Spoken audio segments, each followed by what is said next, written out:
جب ہم کسی کمپنی کی یا فرض کریں کسی بینک کی سالانہ رپورٹ دیکھتے ہیں نا، تو اس میں ایک عجیب سا سکون ہوتا ہے۔ ہاں بالکل، سب کچھ بڑا صاف اور شفاف ہوتا ہے وہاں۔ بالکل، مطلب ایک کالم میں آپ کی آمدنی لکھی ہے، دوسرے میں اخراجات ہیں، آپ منافع میں ہیں یا نقصان میں، وہ جمع تفریح سے فوراً پتہ چل جاتا ہے۔ اور کوئی الجھن نہیں ہوتی، کوئی گرے ایریا نہیں ہوتا۔ اس کی بڑی وجہ یہ ہے کہ ہمارا دماغ اس دو ٹوک پن کو پسند کرتا ہے۔ ہم انسان فطری طور پر ان چیزوں کو ترجیح دیتے ہیں جنہیں گن سکیں۔ جی، جنہیں ماپ سکیں یا ایکسل شیٹ کے کسی خانے میں فٹ کر سکیں۔ یہ تو بڑا سیدھا سا اصول ہے کہ جو نظر آتا ہے بس وہی حقیقت ہے۔ اور میرے خیال میں یہیں سے سارا مسئلہ شروع ہوتا ہے، کیونکہ جب ہم اسی کیلکولیٹر کو انسانی زندگی پر لاگو کرنے کی کوشش کرتے ہیں تو وہ ساری شفافیت اچانک غائب ہو جاتی ہے۔ 100% ایسا ہی ہے۔ ہم ایک ایسے الجھے ہوئے دائرے میں آ جاتے ہیں جہاں ریاضی کے عام اصول کام نہیں کرتے۔ واقعی یہ سوچنے پر مجبور کر دیا کہ ہم اپنی اس مختصر سی زندگی میں صرف کرنسی نوٹ یا پراپرٹی کی فائلیں جمع نہیں کر رہے ہوتے۔ لیکن حیرانی کی بات یہ ہے کہ جیسے ہی کوئی لفظ کامیابی ادا کرتا ہے تو ہمارے ذہن میں فوراً ایک بڑا سا گھر کیوں آتا ہے، کوئی مہنگی گاڑی یا ایک بھاری بینک اکاؤنٹ ہی کیوں ابھرتا ہے؟ مطلب کیا ایک انسان کی پوری قدر و قیمت واقعی صرف اس بات سے طے ہوتی ہے کہ اس کی ماہانہ آمدنی کیا ہے؟ دیکھیں، یہ سوال دراصل جدید معاشرے کی سب سے بڑی ٹریجڈی ہے۔ ہم نے انجانے میں انسان اور مشین کے درمیان کا فرق ہی مٹا دیا ہے۔ صحیح۔ آج کی یہ جو ہماری گفتگو ہے، یہ ہمیں یہی سمجھنے میں مدد دے گی کہ انسانی زندگی کوئی ATM مشین نہیں ہے۔ مطلب ایسا نہیں ہے کہ آپ نے محنت کا کارڈ ڈالا اور دوسری طرف سے کیش باہر آ گیا۔ بالکل، یہ تو احساسات اور رشتوں کا معاملہ ہے۔ جی، احساسات، کردار، تعلقات اور کچھ انتہائی گہری روحانی قدروں کا ایک بہت بڑا جہان ہے۔ اگر ہم کامیابی کو صرف مادی پیمانے پر ناپیں گے تو ہم تصویر کا ایک بہت ہی چھوٹا حصہ دیکھ رہے ہوں گے۔ اوکے، تو آئیے اس بات کی گہرائی میں چلتے ہیں۔ مضمون کی شروعات میں ہی مصنف نے اس بات پر ضرب لگائی ہے کہ ہم روزانہ مادی چیزوں کے ساتھ ساتھ بہت سی غیر مرئی چیزیں بھی کما رہے ہوتے ہیں۔ نظر نہ آنے والی چیزیں۔ ہاں، ان کے نزدیک کمانا صرف وہ نہیں جو مہینے کی یکم کو اکاؤنٹ میں آ جاتا ہے۔ ہر عمل کا کوئی نتیجہ ہوتا ہے اور وہ نتیجہ دراصل ہماری کمائی ہے۔ اچھا، اس تصور کو سمجھنے کے لیے نا آپ انسان کو ایک چلتی پھرتی فیکٹری سمجھ لیں۔ ایک ایسی فیکٹری جو 24 گھنٹے ہفتے کے 7 دن چل رہی ہے اور ہر لمحے کچھ نہ کچھ پروڈیوس کر رہی ہے۔ اب وہ پروڈکشن کیش کی شکل میں بھی ہو سکتی ہے اور کسی غیر مادی اثاثے کی شکل میں بھی۔ صحیح۔ مضمون میں اس کی کچھ بڑی شاندار مثالیں ہیں۔ ذرا ایک استاد کے بارے میں سوچیں۔ جب وہ کلاس روم میں اپنا گلا خشک کر رہا ہوتا ہے تو کیا وہ صرف اپنی تنخواہ کما رہا ہے؟ ظاہر ہے نہیں، وہ تو ایک نسل تیار کر رہا ہے۔ بالکل، وہ دراصل اس کے ساتھ ساتھ ان درجنوں طلبہ کی نظروں میں اپنے لیے ایک مستقل عزت اور احترام کا مقام بھی کما رہا ہوتا ہے۔ اور یہ بات ایک ڈاکٹر پر بھی اتنی لاگو ہوتی ہے۔ مطلب وہ اپنی فیس تو لیتا ہے لیکن جب وہ کسی کی تکلیف دور کرتا ہے تو وہ ساتھ میں دعائیں بھی تو کما رہا ہوتا ہے۔ ہاں، بے شمار دعائیں۔ اسی طرح ایک مزدور جو سارا دن دھوپ میں کام کرتا ہے وہ محض دہاڑی نہیں بنا رہا ہوتا، وہ اپنے خاندان کے لیے حلال رزق کا سکون کما رہا ہوتا ہے۔ بالکل۔ اور مجھے جو سب سے طاقتور مثال لگی وہ ایک ماں کی ہے۔ ایک ماں جو بغیر کسی چھٹی کے اپنی اولاد کی پرورش کرتی ہے، جس کا کوئی اوور ٹائم نہیں ہوتا۔ ہاں، وہ بظاہر معاشی لحاظ سے کوئی پیسہ نہیں کما رہی، لیکن وہ اس محنت کے بدلے جو محبت اور روحانی اجر کماتی ہے اس کا کوئی مادی بدل ہے ہی نہیں۔ صحیح۔ اور اسی لسٹ میں ہم اس طالب علم کو بھی شامل کر سکتے ہیں جو راتوں کی نیندیں قربان کر کے پڑھتا ہے۔ وہ صرف مارک شیٹ پر نمبر نہیں کما رہا، وہ اپنا شعور کما رہا ہے، اپنا مستقبل کما رہا ہے۔ یہ ساری وہ غیر مرئی کرنسیاں ہیں جنہیں ہم روزانہ کی بنیاد پر بغیر سوچے سمجھے منٹ کر رہے ہوتے ہیں۔ میں یہاں تھوڑا سا اختلاف یا یوں کہہ لیں کہ ایک کاؤنٹر سوال اٹھانا چاہوں گا۔ ہم نے ابھی تک جتنی بھی مثالیں تھیں، استاد، ڈاکٹر، ماں، یہ سب بڑی مثبت چیزیں کما رہے ہیں۔ لیکن اگر ہم اسی منطق کو فالو کریں کہ زندگی ایک مارکیٹ ہے اور ہر عمل کا نتیجہ نکلتا ہے، تو پھر اس شخص کا کیا جو جھوٹ بول کر مال بیچ رہا ہے؟ اچھا، یا کوئی ظالم انسان جو دوسروں کا حق مار کر اپنی سلطنت کھڑی کر رہا ہے؟ ٹیکنیکلی تو فیکٹری ان کی بھی چل رہی ہے، تو کیا یہ کمانے کا عمل ہمیشہ پازیٹیو ہی ہوتا ہے؟ یہ ایک بہترین اور انتہائی چبھتا ہوا سوال ہے اور اسی میں اس پورے فلسفے کی اصل جان چھپی ہے۔ نہیں، کمانا ہمیشہ مثبت نہیں ہوتا۔ مصنف نے واضح کیا ہے کہ زندگی کی اس اکاؤنٹنگ میں ایک جھوٹا انسان بظاہر وقتی فائدہ تو سمیٹ لیتا ہے، اس کے بینک اکاؤنٹ میں تو شاید ہن سے بڑھ جائیں، لیکن کہیں اور نقصان ہو رہا ہوتا ہے۔ بالکل۔ دوسری طرف کردار کی جو بیلنس شیٹ ہے اس میں وہ اپنا سب سے قیمتی اثاثہ رائٹ آف کر دیتا ہے، اور وہ اثاثہ ہے اعتماد۔ یعنی وہ ایک بہت ہی سستی کرنسی کمانے کے چکر میں اپنی سب سے مہنگی کرنسی کو کوڑیوں کے بھاؤ نیلام کر رہا ہے۔ بآئینہ ایسا ہی ہے۔ ایک ظالم انسان کی مثال لے لیں، وہ طاقت کے بلبوتے پر زمینوں پر قبضہ کر لے گا، لیکن ساتھ ہی وہ لوگوں کے دلوں میں نفرت اور بد دعائیں بھی کما رہا ہوتا ہے۔ تو سوال یہ نہیں کہ میں کیا کما رہا ہوں۔ جی، اصل سوال یہ ہے کہ میں کس قیمت پر کیا کما رہا ہوں۔ فرض کریں آپ نے دھوکہ دے کر لاکھوں روپے کما لیے، لیکن راتوں کی نیند بیچ دی، اپنا ضمیر بیچ دیا۔ ہاں، تو کوئی بھی چارٹرڈ اکاؤنٹنٹ آپ کو یہ نہیں کہے گا کہ یہ منافع بخش ڈیل تھی، یہ تو سراسر گھاٹے کا سودا ہے۔ لیکن اگر اعتماد اور سکون کمانا اتنا ہی منافع بخش ہے تو پھر ہمارے دماغ کو صرف پیسہ ہی کیوں نظر آتا ہے؟ کیا ہم نے رسک اور دولت کو ایک ہی چیز سمجھ لیا ہے؟ یہاں جو بات سب سے زیادہ حیران کن ہے نا، اور جسے مصنف نے بڑے خوبصورت انداز میں پیش کیا ہے، وہ ان دونوں کے درمیان کا بنیادی فرق۔ ہم عام طور پر سمجھتے ہیں کہ جو کیش جیب میں ہے بس وہی رسک ہے۔ ہاں، عام تاثر تو یہی ہے۔ لیکن اخلاقی نقطہ نظر سے رسک کا کینوس بہت بڑا ہے۔ مضمون کا ایک جملہ تو کمال کا ہے، ہر دولت رسک نہیں ہوتی اور ہر رسک صرف دولت نہیں ہوتا۔ واہ، ہر دولت رسک نہیں ہوتی اور ہر رسک صرف دولت نہیں ہوتا، یہ تو انسان کے دیکھنے کا زاویہ ہی بدل دیتا ہے۔ بالکل، ہم نے رسک کو صرف روپے پیسے کے ایک چھوٹے سے ڈبے میں بند کر دیا ہے، جبکہ رسک تو ایک بہت بڑا پیکیج ہے۔ مطلب اس میں آپ کی صحت، آپ کا خاندان سب شامل ہے۔ جی، ذہنی سکون، علم، معاشرے میں عزت، اور یہاں تک کہ آپ کا اپنا فارغ وقت اور اچھے دوستوں کی محفل بھی رسک ہی کا حصہ ہے۔ اور جب ہم اس فرق کو سمجھ لیتے ہیں تب جا کر ہمیں اس عجیب سے تضاد کی سمجھ آتی ہے جو ہم روز دیکھتے ہیں۔ کئی لوگ جن کی آمدنی بہت محدود ہوتی ہے وہ بڑا پرسکون رہتے ہیں۔ بالکل۔ دسترخوان پر چاہے دال روٹی ہو، وہ رات کو گہری نیند سوتے ہیں۔ دوسری طرف ذرا ان لوگوں کو دیکھیں جو دولت کے انبار پر بیٹھے ہیں، جن کے پاس ہر چیز ہے۔ ہاں، لیکن زندگی میں شدید خوف ہے، سونے کے لیے گولیاں کھانی پڑتی ہیں، خاندانی رشتے مقدمات کی نظر ہو چکے ہیں۔ تو پھر یہاں ایک منطقی سوال پیدا ہوتا ہے نا کہ ان کے پاس تو ہر ریسورس ہے، پھر یہ بے سکونی کیوں؟ کیونکہ انہوں نے زندگی کی فیکٹری میں صرف کاغذ کے ٹکڑے پرنٹ کیے، وہ حقیقی رزق کمانا بھول گئے۔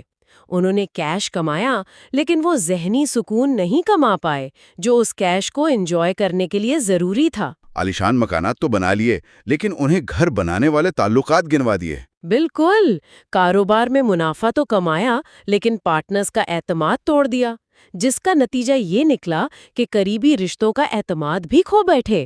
اس کا مطلب ہے ہم بہت سی ایسی غیر مادی کمائیاں کر سکتے ہیں جو پیسوں سے بالکل آزاد ہیں۔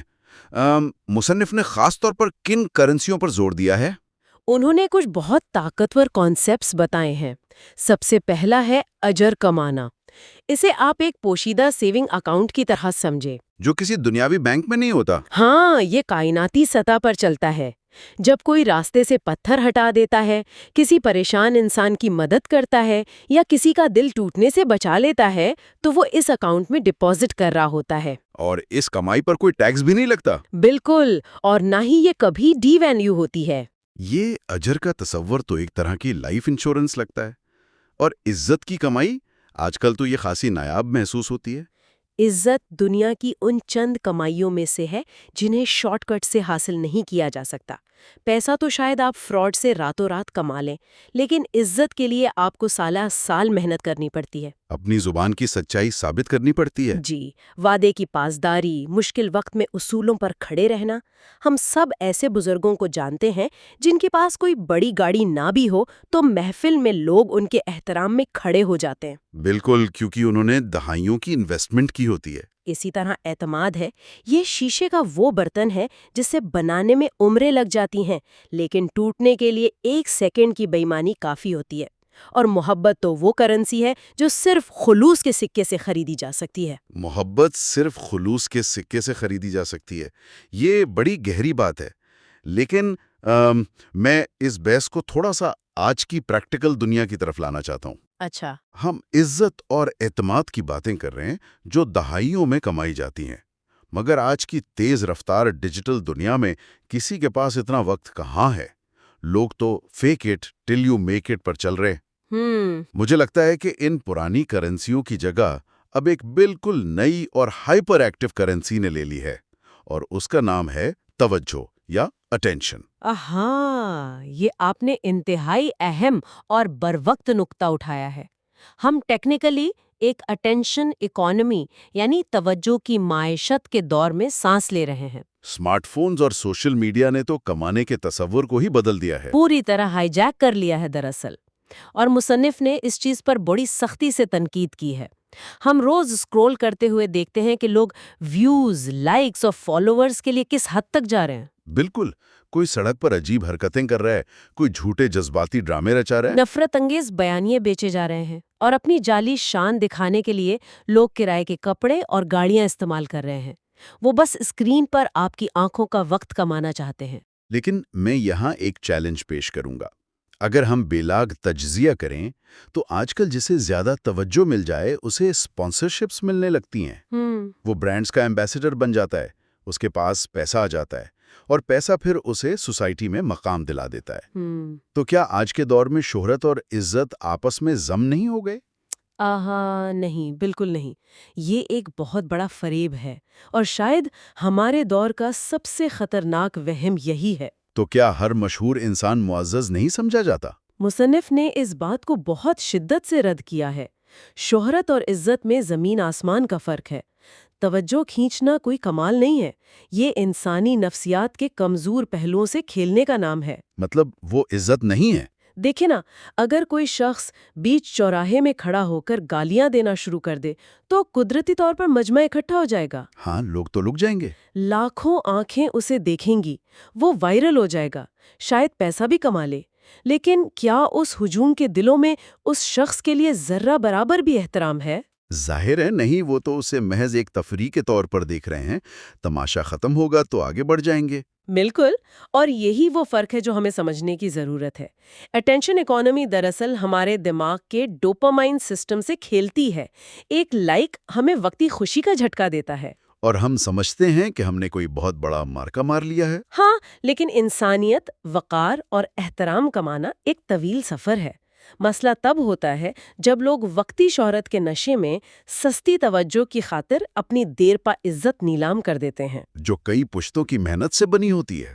جی، جب آپ کسی کو نیچا دکھا کر توجہ کماتے ہیں تو بظاہر آپ فالوورز گن رہے ہوتے ہیں، لیکن اندر ہی اندر آپ کھوکھلا پن کما رہے ہوتے ہیں۔ شہرت صرف یہ بتاتی ہے کہ کتنے لوگ آپ کو جانتے ہیں، اور عزت یہ بتاتی ہے کہ وہ آپ کو کس حیثیت سے مانتے ہیں۔ یہ فرق واقعی آنکھیں کھول دینے والا ہے۔ یعنی ہم نے شہرت کو عزت کا شارٹ کٹ سمجھ لیا ہے، لیکن اگر یہ فرق اتنا ہی واضح ہے تو ہم پوری کی پوری نسل کو اس اندھی دوڑ میں کیوں دھکیل رہے ہیں؟ کیا ہمارے سسٹم میں کوئی فالٹ آ گیا ہے؟ جی ہاں، اور یہ فالٹ ہماری بنیاد میں ہے۔ یہ ہمارے تعلیمی اور سماجی ڈھانچے کا مسئلہ ہے۔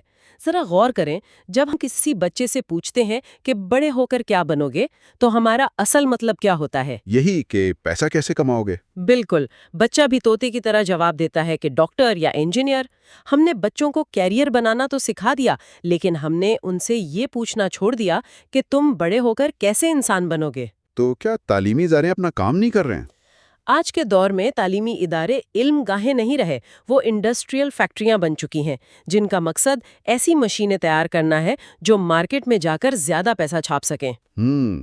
تو اس کا نتیجہ یہ نکلا کہ ہم انہیں یہ تو سکھا رہے ہیں کہ بہترین آرکیٹیکٹ بن کر گھر کا نقشہ کیسے بنانا ہے، لیکن اس گھر کے اندر سکون اور محبت کیسے لانی ہے، اس کا کوئی سلیبس نہیں ہے۔ 100% درست۔ ہم نے انہیں فزکس کے فارمولے رٹا دیے، لیکن یہ نہیں سکھایا کہ جب زندگی میں کوئی دل دکھائے تو برداشت کیسے کرنا ہے، ایمانداری اور بے ایمانی کے درمیان انتخاب کیسے کرنا ہے۔ جی، حلال اور حرام کا فرق محض ایک مذہبی اصطلاح نہیں ہے، یہ کسی بھی مہذب معاشرے کے وجود کو برقرار رکھنے کا اصول ہے۔ جب تعلیم کا اکلوتا مقصد روپیہ کمانا رہ جائے گا نا، تو پھر اخلاقی دیوالیاپن تو آئے گا۔ اور آج کل بڑے کارپوریٹ فراڈز پڑھے لکھے لوگ ہی کر رہے ہیں، کیونکہ انہیں صرف کمانا سکھایا گیا ہے، یہ نہیں سکھایا گیا کہ کس قیمت پر نہیں کمانا۔ بالکل ایسا ہی ہے۔ لیکن اگر ہم اس پوری گفتگو کو سمیٹتے ہوئے ایک متوازن نتیجہ نکالیں تو کیا اس ساری فلسفی کا مطلب یہ ہے کہ دنیا میں پیسہ کمانا، ترقی کرنا بذات خود کوئی بری بات ہے؟ ہاں، نہیں۔ مطلب کیا ہمیں سب کچھ چھوڑ کر جنگلوں میں نکل جانا چاہیے؟ کیونکہ یہ بھی تو حقیقت ہے کہ جب غربت آتی ہے تو بہت سی اخلاقیات کھڑکی سے باہر نکل جاتی ہیں۔ پیسے کی کمی انسان کو بے شمار مصائب میں ڈھکیلتی ہے۔ یہ ایک بہت اہم وضاحت ہے جو ہونی چاہیے۔ اس پورے فلسفے کا ہرگز یہ مطلب نہیں ہے کہ پیسہ کمانا کوئی گناہ ہے۔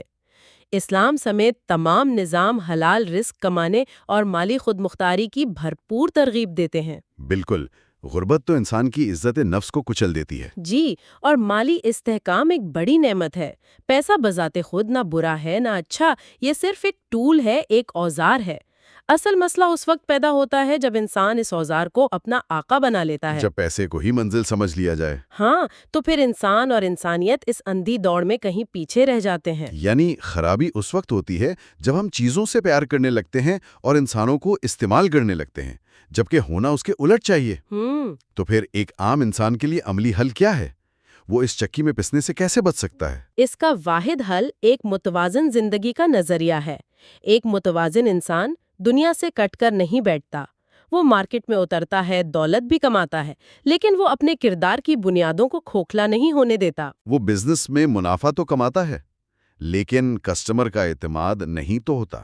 بالکل، وہ دفتر کو وقت دیتا ہے، لیکن جب گھر لوٹتا ہے تو خاندان کے لیے پوری طرح موجود ہوتا ہے۔ مادی ترقی کرتا ہے، لیکن معاشرے کے کمزور طبقے کا خیال بھی رکھتا ہے۔ تو اصل بات یہ ہے کہ سب سے بڑی غربت جیب کا خالی ہونا نہیں ہے۔ جی نہیں، سب سے بڑی غربت ایک خالی کردار کا ہونا ہے، اور سب سے بڑی امیری ایک مطمئن روح اور یہ احساس ہے کہ لوگ آپ کی غیر موجودگی میں آپ کا نام عزت سے لیتے ہیں۔ واقعی، تو اس سب کا آخر مطلب کیا ہے؟ اس گفتگو کا جو نچوڑ میرے ذہن میں آ رہا ہے وہ یہ ہے کہ ہم توانائیاں ان چیزوں پر صرف کر رہے ہیں جو آخرکار چھوٹ جانی ہیں۔ ہاں، یہ ایک اٹل حقیقت ہے کہ جب دنیا سے وقت ختم ہوتا ہے تو انسان گاڑیاں، زمینوں کے کاغذات یا کریڈٹ کارڈ ساتھ نہیں لے جا سکتا۔ پیچھے رہ جانے والے لوگ صرف یہی یاد رکھتے ہیں کہ وہ انسان تھا کیسا، اور اس نے لوگوں کو کیسا محسوس کروایا۔ اسی لیے مصنف نے اپنے مضمون کا اختتام ایک بڑی زبردست تشبیہ سے کیا ہے۔ انہوں نے زندگی کو ایک خاموش کھیت قرار دیا ہے۔ خاموش کھیت، کیا خوبصورت تشبیہ ہے۔ ہاں، ہم سب اس کھیت کے کسان ہیں۔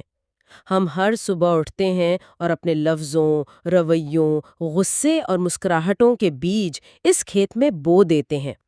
پھر وقت کی بارشیں برستی ہیں اور آخرکار فصل پک جاتی ہے۔ اور ہر کسان کو اپنی بوئی ہوئی فصل خود کاٹنی پڑتی ہے۔ بالکل، چاہے وہ کانٹے ہوں یا پھول۔ یہ تشبیہ واقعی انسان کو اندر تک سوچنے پر مجبور کر دیتی ہے۔ یہ یاد دلاتی ہے کہ زندگی کی فیکٹری میں کچھ بھی ضائع نہیں ہو رہا، سب ریکارڈ کا حصہ بن رہا ہے، بالکل اس بیلنس شیٹ کی طرح۔ صحیح۔ تو اس نشست کے اختتام پر یہ ہم سب کے لیے ایک لمحہ فکریہ ہے۔ اگر ہماری روزمرہ کی ہر چھوٹی حرکت، دفتر کا فیصلہ، ٹریفک میں کسی کے ساتھ رویہ، کسی غیر مرئی کرنسی کو منٹ کر رہا ہے، تو رات کو سونے سے پہلے ایک نظر اس پوشیدہ بیلنس شیٹ پر ضرور ڈالنی چاہیے۔ یہ جائزہ لینا کتنا ضروری ہے کہ آج دن بھر کی بھاگ دوڑ میں کس کرنسی میں اضافہ ہوا، اور کہیں ایسا تو نہیں کہ مادی سکوں اور وقتی شہرت کی دوڑ میں ہم نادانستگی میں اپنے کسی قیمتی رشتے یا اپنے ضمیر کو دیوالیہ کر بیٹھے ہوں۔ اس بھاری مگر ضروری سوال کے ساتھ ہم آج کے اس جائزے کو یہیں ختم کرتے ہیں۔ اپنی تمام مرئی اور غیر مرئی کمائیوں کا بہت خیال رکھیے گا۔